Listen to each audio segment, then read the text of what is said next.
दुसरं घर वाटेल अशी अपेक्षा या ठिकाणी व्यक्त करतो आणि साहेबांना विनंती करते की आपण आपला उपस्थित सर्व सहकारी बंधू आणि भगिनी, पहिले गणेश पाटील साहेब भाषण करण्यापूर्वी म्हटलं कशाला बोलता तुम्ही, जाऊ द्या मला बोलून घेऊ द्या. इतक्या निगेटिव्ह वेळ गेलेला आहे की बसलेले सगळेजण आता कंटाळले. कुठे सकारात्मकता दिसत नाही. आता काय तुम्ही कशाला बोलतात. मात्र तेवढं नाही, मला काही गोष्टी सांगायच्या आहेत. मात्र त्यांच्या बोलण्यातून कार्यकर्ता कुठेतरी जागा झाला, माना हलवायला लागला. त्यांनी पहिल्यांदा पूर्ण कार्यक्रमात वाटतात स्वयंस्फूर्तीने टाळी वाजवली.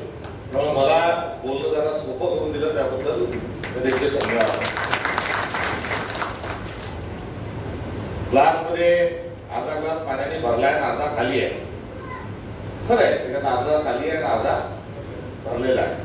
आता आपण त्याच्याकडे कसं बघतो, अर्धा भरला म्हणायचं का अर्धा रिकामा म्हणायचं, हे मोकेची नजाकत आणि हे आपल्या भूमिकेतून आणि नेतृत्वातून आपल्याला सिद्ध करायचं. सांगा जीवन कसं जगायचं. अर्धा पेला सरलाय म्हणायचं का अर्धा पेला भरलाय म्हणायचं, तुम्हीच ठरवा जीवन कसं जगायचं. कणत कणत की गाणा म्हणा, पायात काटा रुतलाय म्हणायचं का बागेत फुल फुललंय म्हणायचं, तुम्हीच ठरवा जीवन कसं जगायचं. अंधारात कुडायचं, तक्रारीत कुडायचं का संधी आणि प्रकाशात उडायचं, तुम्हीच ठरवा जीवन कसं जगायचं. अर्धा पेला सरलाय म्हणायचं का अर्धा पेला भरलाय म्हणायचं. ही कविता मलाच कुठेतरी आत्मसात करण्याची वेळ या ठिकाणी येऊन गेली. आपण सांगितलेलं मनोगत जे व्यक्त केलं तर काही चूक नव्हतं, ते आपली व्यथा होती आणि व्यथा आपसूक कथेच्या माध्यमातून ती व्यक्त झाली. आणि तुमची ती परिस्थिती होती म्हणून आज काँग्रेसची ही परिस्थिती आहे, हेही कबूल करण्याकरता मला कुठल्याही प्रकारची अडचण नाही. मात्र पुढे आपल्याला जात असताना, आणि मी कार्यकर्ता आहे याचा उल्लेख आपण सगळ्यांनी केला, त्यामुळे कार्यकर्ता आहे म्हणून पायात बूट घातल्याशिवाय तो कुठे चावतोय काही कळत नाही. बघणाऱ्या माणसाला कळत नाही पायात त्याच्या कुठे तो टोचतोय, कुठे चावतोय. मात्र मी आपल्या कुळातला असल्यामुळे मला तुमचं जे दुखणं जे आहे ते मला चांगल्या पद्धतीने माहिती आहे. त्यामुळे आपण सर्वांनी सांगितलं. आता नेते स्टेजवर आहे, काही दुसऱ्या पळीतले सोप्यावर बसले आणि कार्यकर्ते मागे बसले. आता कार्यकर्ता म्हणून राहिला की नेत्यांनी एवढं सांगून राहिले त्यांचंच काही खरं नाही, तर आपण कशाला आलो. म्हणून तुमच्यावर विश्वास न राहिल्यामुळे एक एक जण उठत होता, बाहेर जात होता. आता नेत्यांनाही लढायचं का रडायचं हे देखील आता ठरवण्याची वेळ महाराष्ट्रातच नाही तर पालघर जिल्ह्यावर काही सगळ्या नेत्यांवर ही वेळ आलेली आहे. त्यामुळे आणि आपत्तीच्या वेळेस मी जर खरं बोललो नाही, मी आजची वेळ काढून असाच चालला गेलो तर येणारा काळ मलाही माफ करणार नाही आणि या जिल्ह्यातल्या काँग्रेसच्या नेत्यांना कार्यकर्त्यांनी काळ माफ करणार नाही. आपण बोलत असताना एकी पंचायत समिती आला नाही, जिल्हा परिषद आला नाही हे सांगितलं, आणि काँग्रेसचा कार्यकर्ता मजबूत आहे हेही सांगितलं. आता दोन पैकी एक काहीतरी आपल्याला करून घ्यावं लागणार आहे. आणि नेमकेपणाने जो आजार असेल, जी बिमारी असेल तेच औषध द्यावं लागेल. आणि आता डॉक्टर पाशी जर आपण खोटं बोललो तर आपला उपचार काही होऊ शकत नाही. त्यामुळे शक्ती पीसीसी द्यायला तयारच आहे. मात्र ती शक्ती दिल्यानंतर पहिले आश्वस्त करून घ्या जिल्ह्यातल्या माझ्या आदरणीय सर्व सहकाऱ्यांना. म्हणजे उपरोक्त चुकीचं बोलत नाही, मात्र वरतून शक्ती देऊ.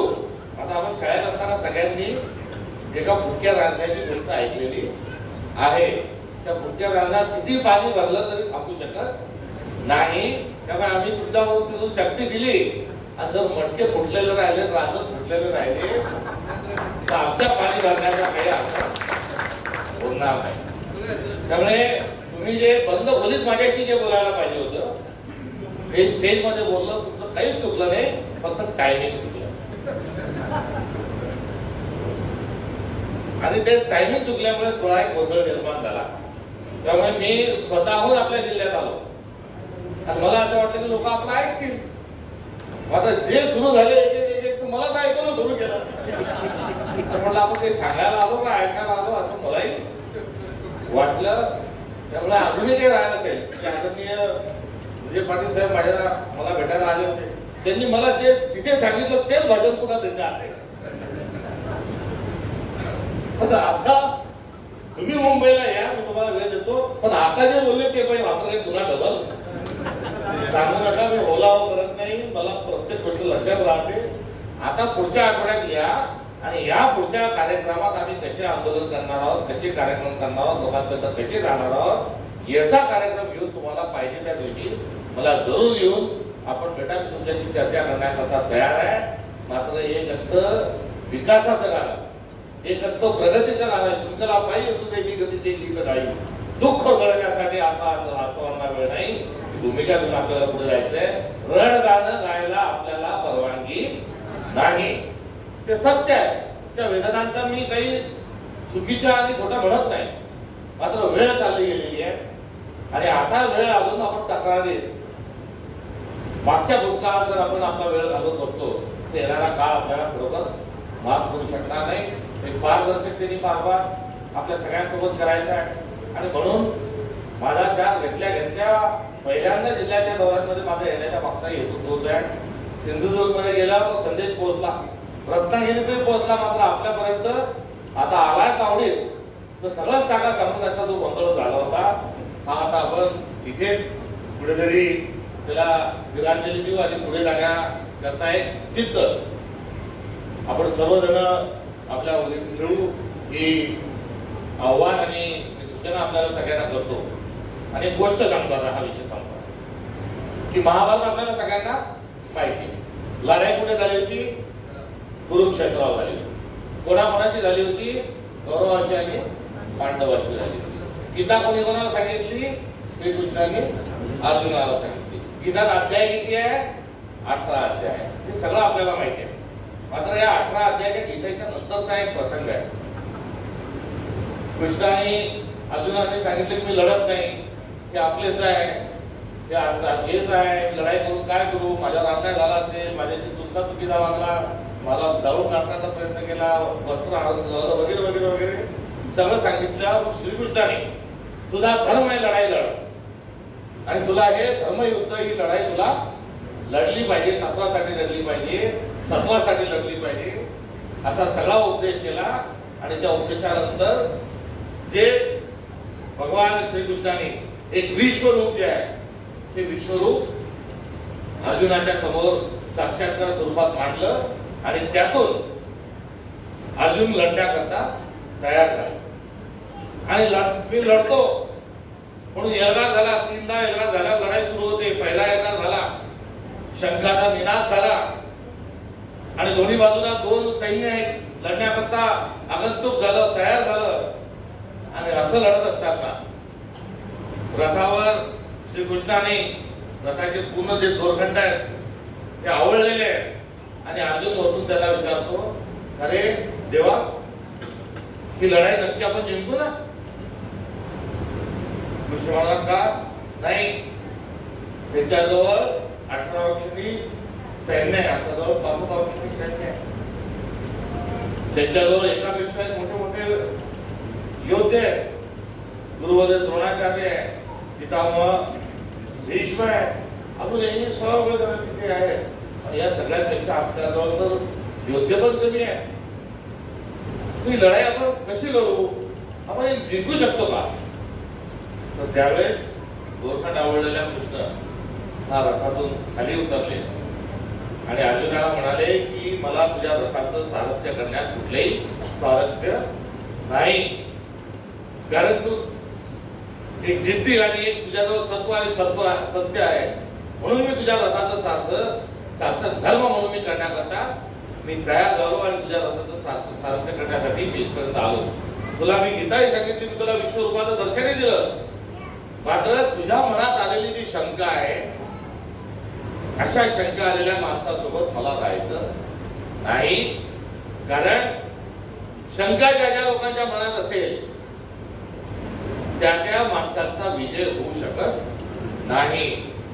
या श्लोकाचं वर्णन आहे, आरंभी यत किंचितता, म्हणजे आरंभ होण्याच्याच आधी जर किंचितता मनात असेल तर आपण लढाई जिंकू शकत नाही.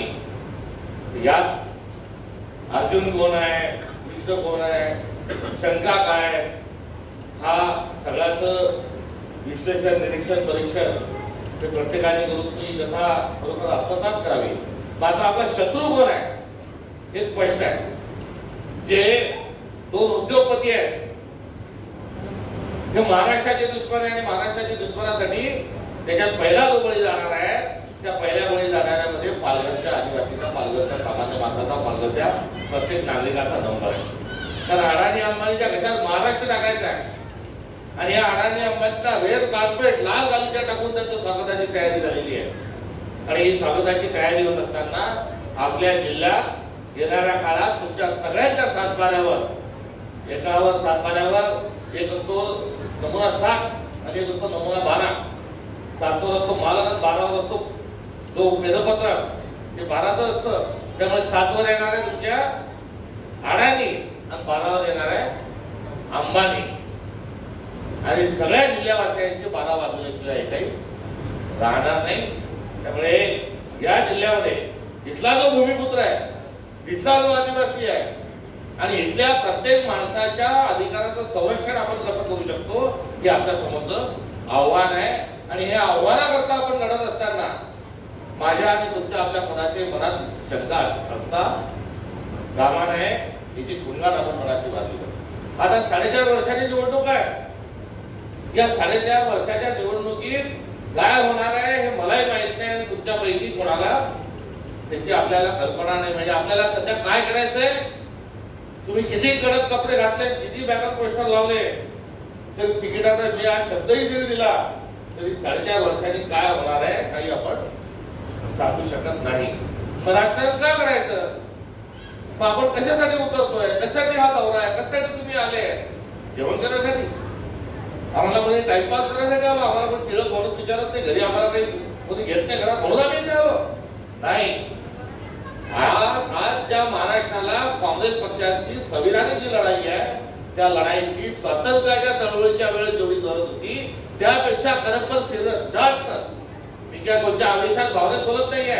स्वातंत्र्य लढाईच्या वेळेस काँग्रेसने जी सामाजिक उत्तरदायित्वाची भूमिका स्वीकारली, आज त्याच भूमिकेत खरंतर सरस आणि खरंतर शिल्लक आपल्याला आपल्या परीने आपल्या कृतीनुसार आहुती टाकून हा यज्ञ जो आहे, हा स्वातंत्र्याचा, स्वराज्याचा यज्ञ जो आहे हा निवड ठेवायचा आहे. आणि आज लोकांच्या अधिकारासाठी लढायचं आहे. आणि या लढाईमध्ये याच्या आधी जाण्यासारख्या सगळ्याच गोष्टी केल्या आहेत. माझंही दुःख काही वेगळं नाही.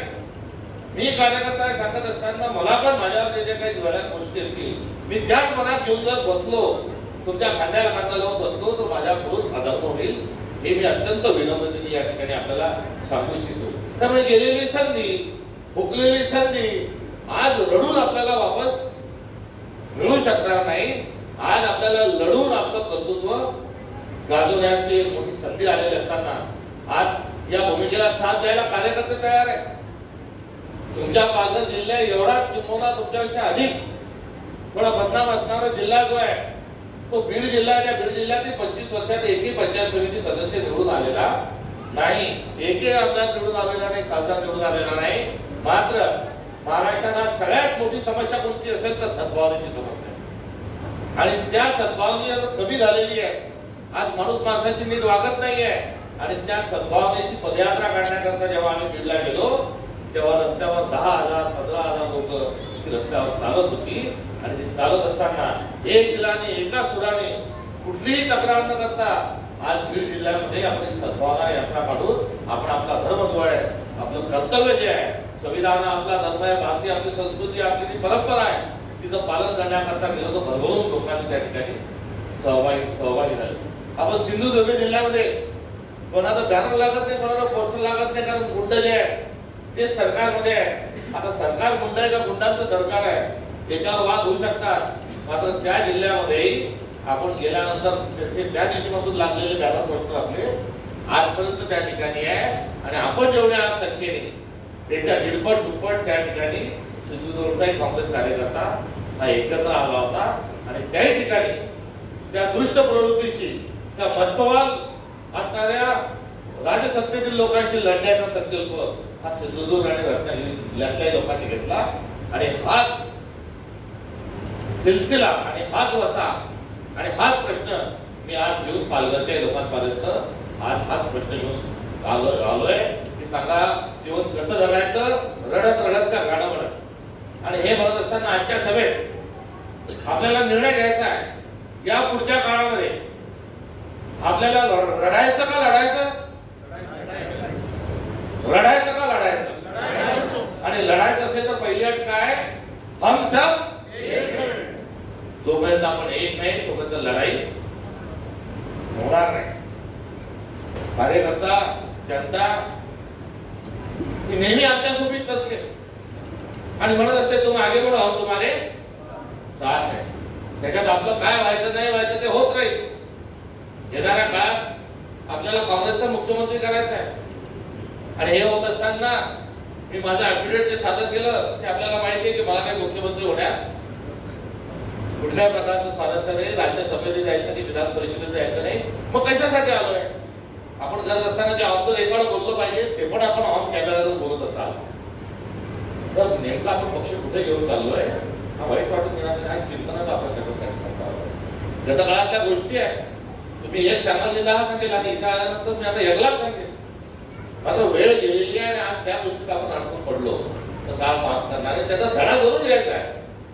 झालं गेलं सोडून द्या असं नाही, त्या चुकांपासून आपण धडा घेऊ आणि त्या चुका टाळू. पारदर्शकता आपण आपल्या कारभारात ठेवू. तुम्ही त्याच्यामध्ये किती भागीदारी सुनिश्चित करणार. आपल्या सगळ्यांनी सांगितलं की प्रदेशून ताकद द्या, प्रदेशून ताकद द्या, प्रदेशून ताकद द्या, ती दिल्या जाईल. मात्र माझा अत्यंत गणवलेचा प्रश्न आहे की तुम्ही खालून पक्षाला किती ताकद देणार आहात. याचा देखील निर्णय आगामी काळात तुम्हाला हा द्यावा लागणार आहे. त्यामुळे शक्ती जी आहे त्या शक्तीचा सिद्धांत आहे गिव्ह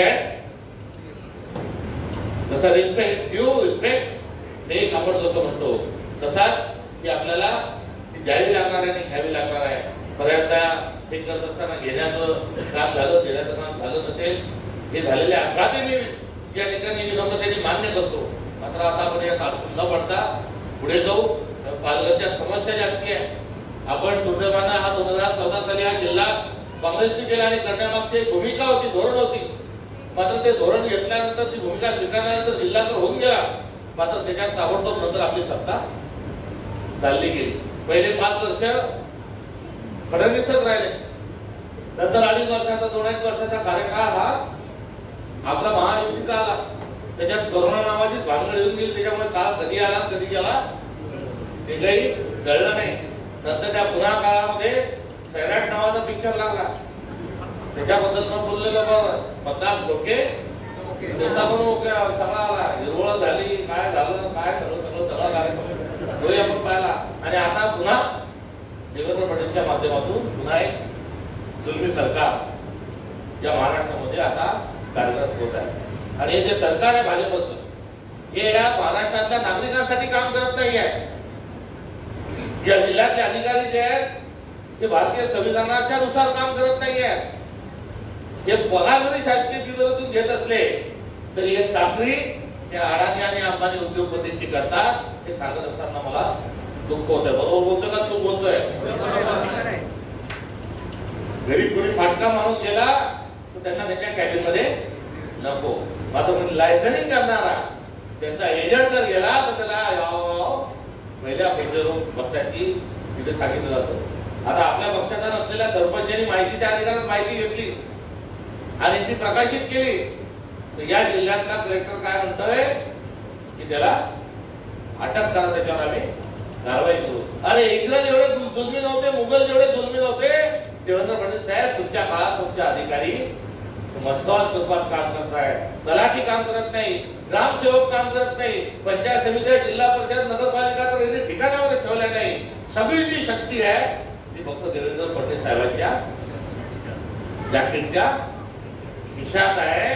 आणि यांना आता या निवडणुका येऊ द्यायच्या नाही. सगळी शक्ती आपल्याजवळ ना. त्यांना ग्रामसभेच्या ठरावाची घेण्यात नाही, ना सभापती पाहिजे त्यांना, ना जिल्हा परिषद अध्यक्ष पाहिजे, ना त्यांना नगराध्यक्ष पाहिजे.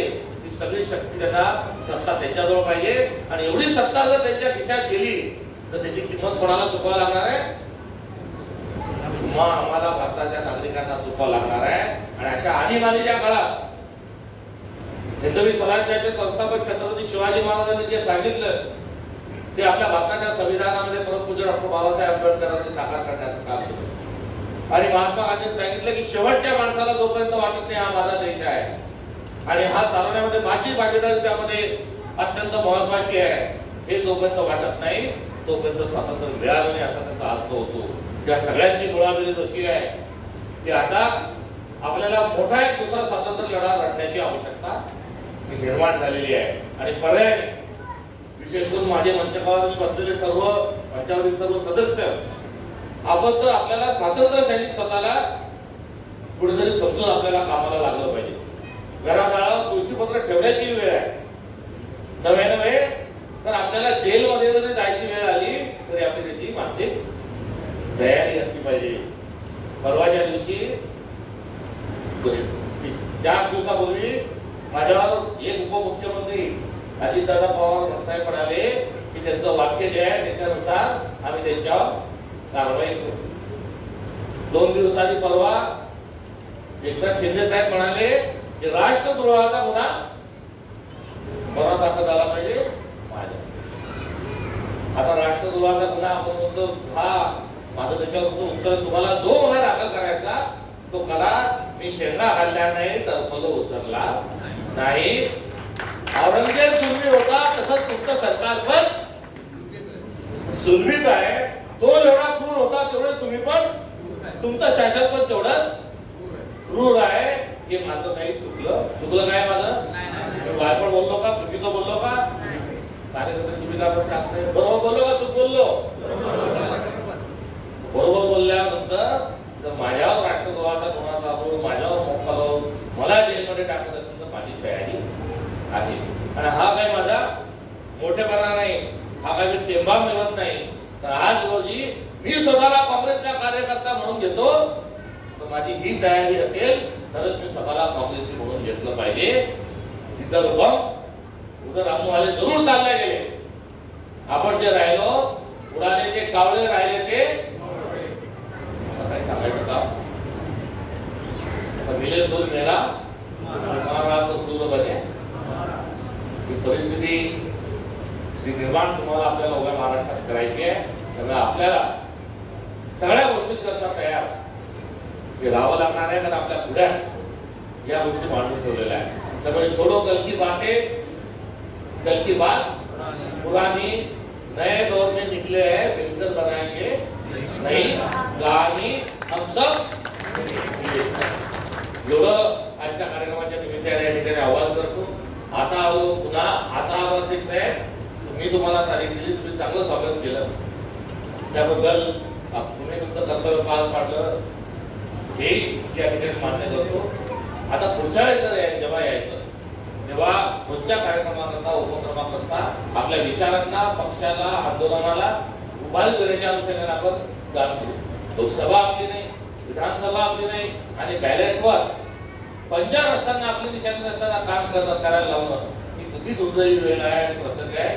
याकरता मी पण तुमचा समदुःखी आहे, गिरीश पाटील साहेब पण समदुःखी आहे. मात्र आज जे आहे ती लढाईची वेळ आहे आणि लढाई जी आहे ती दगडाची नाही, तलवारीची नाही, बंदुकीची नाही, तर लढाई विचारांची आहे. आणि सत्ता बाजूला ठेवून संघटन आणि विचारधारा या 2 पायावर आपल्याला आगामी काळात चालायचंय. मला पत्रकार परिषदेत विचारलं की स्थानिक स्वराज्य संस्थेच्या बाबतीत तुमची काय भूमिका आहे, काय उत्तर दिलं? स्थानिक पातळीवरच्या आमचे नेते आमचे कार्यकर्ते म्हणतील तशीच आमची भूमिका राहील. त्यामुळे लक्ष कर दिया जाय. तुम्हाला मी हे फोन करून तिथलं काय झालं तिथलं काय झालं सांगणार नाही. आता तुम्हाला लढायचं का रडायचं हे यांनी नाही. हे और जो डर गया एवढे हुशार जेवढा अभ्यास तर पाठ आहे, पुस्तक पाठ आहे, तर परीक्षेमध्ये तुम्हाला मार्क तर याकरता तपासताना चुकीचा होता. आता भागतो आपण क्लेवर आहोत. आपल्या जवळ काय आपण काँग्रेसवाल्यांना हर चीज का जवाब आपले पास तयार. त्यामुळे मी म्हणायचं तुम्ही काय केलं तुम्ही म्हणायचं पण या दोघांनी एकमेकांकडे ते लक्षात ठेवलं पाहिजे. मी तुमच्याकडे एक बोट दाखवत होतं आणि तुम्ही माझ्याकडे जेव्हा एक बोट दाखवाल तेव्हा, त्यामुळे या सगळ्या गोष्टींना आता कुठेतरी आपण तिलांजली देण्याची वेळ आलेली आहे. आज हे 4 पावलं आणि ट्रॅफिक जाम असल्यामुळे अधिकचे 4 पावलं असे 8 पावलं चालून पालघर जिल्ह्यापर्यंत आता आलेलो आहे. आता प्रश्न या जिल्ह्याच्या नेतृत्वाचा आहे आणि पर्यायाने तुम्हाला आहे. आता तुम्ही किती पावलं पुढे चालून या यज्ञामध्ये आपली आवडी टाकताय हा एक प्रश्न आपल्या गृहपाठाकरता ठेवतो.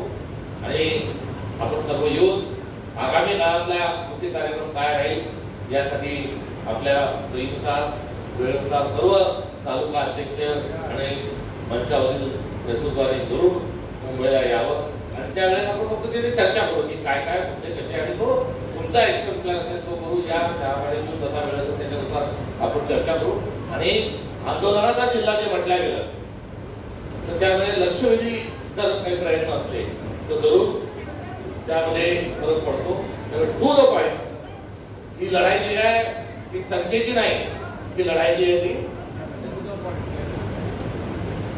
आणि डोक्याची लढाई. जेव्हा लढाई कोणती असते तर एक मत तर आपल्याजवळ सगळ्यांजवळ खूप सूचना आहे. मी काय म्हणतो आणि आपली गाडी सुसाट आपण सोडतो. त्यामुळे आता सूचनांची कारण निरीक्षण, परीक्षण, समीक्षण, उद्देशन आणि मार्गदर्शन बंद करू आणि केवळ ऍक्शन ओरिएंटेड आपण काम घेऊन पुढे जाऊ. त्यामुळे ज्या जिल्ह्यांवर अनेक अत्याचार झालेले आहेत आणि होणार आहे येणाऱ्या काळात आणि मागासलेपणाचा कलंक लागलेला आहे आणि हा डाव जो आहे हा सत्ताधारीचा आणि उद्योगपतींचा जो डाव आहे याचा फासा हा पालघर जिल्ह्यावर पडलेला आहे.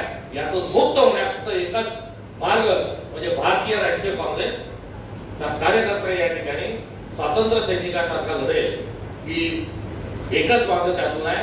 आणि या लढाईत मी तुमचा भागीदार नव्हे तर तुमच्या खांद्याला खांदा लावून या लढाईचं आव्हान देण्याकरता तयार आहे. आपण सर्वांनी कार्यकर्त्यांनी नेत्यांनी या वैचारिक लढीसाठी तयार व्हावं एवढंच आव्हान विनम्रतेने या ठिकाणी करतो. आणि आजचा कार्यक्रम चांगला होता का असाच झाला की येणाऱ्या 1 वर्षानंतर पुन्हा समजेल. तेव्हा आजच्या 1 वर्षानंतर पुन्हा असाच एखादा कार्यक्रम आपल्याला घेऊन एक सेवालोकन करता येतं का ही संधी आपल्याला आहे.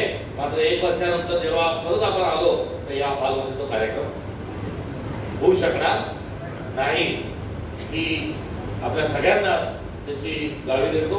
आणि सर्व भरोसे की तमन्ना अब हमारे दिल में है, देखना है जोर कितना